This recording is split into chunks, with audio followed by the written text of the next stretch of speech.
عزیزان خۆشەویستان ئەمڕۆ دانیشتنی کۆڕەشی دۆستانە پێک دێنین ئەمە ئەنگەش بەسەر پەرشتی برای خۆشەویستم کاکە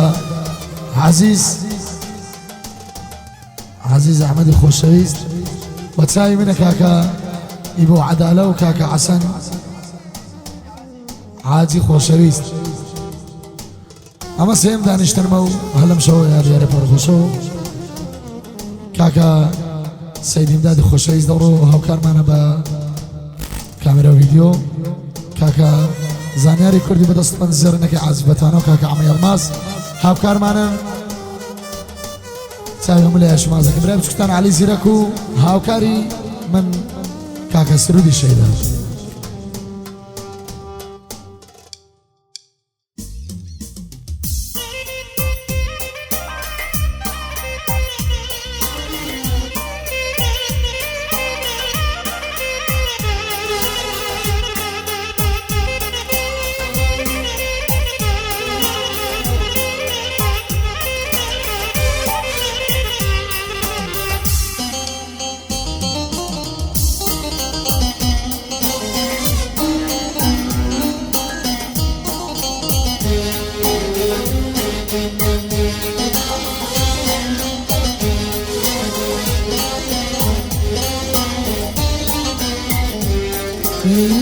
دڵی بەردەم نیگای چاوی خوماری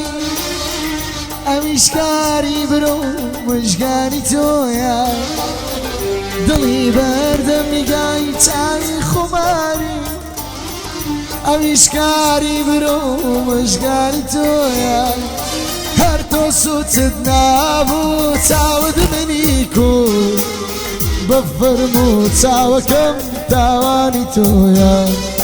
هەر تۆ سوچم نابوو چاوت منی کوشت بە فەرموو چاوەکەم تاوانی تۆیە ڕوح لە سینەم دەرچوو و هاوارەکە دێوەستان ناوی تۆ بە من بەو هەموو ئازارەوە خۆشمەوە تۆ بۆچی منت خۆش ناوێت دڵ لە سینەم دەرچوو هاوارەکەم بێوەستان لەوی تۆ بە دێوەستان ناوی تۆ بە من بەو هەموو ئازارەوە خۆشمەوە تۆ بۆچی حەزیت خۆش ناوێت قوربانمە ئێوە هەمووتان دڵی منە ئێوە نەبن منیش نابم دڵی منی هەمە ئارد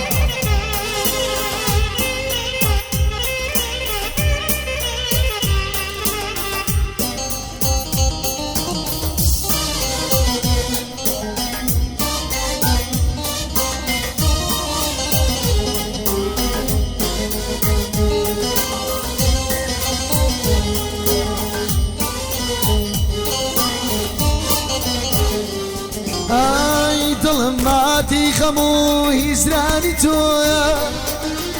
نەخۆشی دەردی بێ دەرمانی تۆیە دڵم ماتی خەم و هیزرانی تۆیە نەخۆشی دەردی بێ دەرمانی تۆیە با قانونی حورمەتی میوانی پڕزار مەیشێنە هەو دڵم داوانی تۆیە قانونی حرمەتی میوانی پڕزار مەیشێنە هەو دڵم میوانی تۆیە دڵ لە سینەم دەرچوو هاوارەکەم دێوەستان ناوی تۆ بە من بەو هەموو ئازارەوە خۆشم دەوێ حەسەن تۆ بۆچی منت خۆش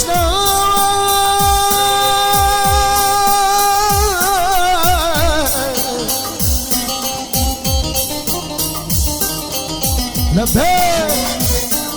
شێرەکانی مامدەروێشی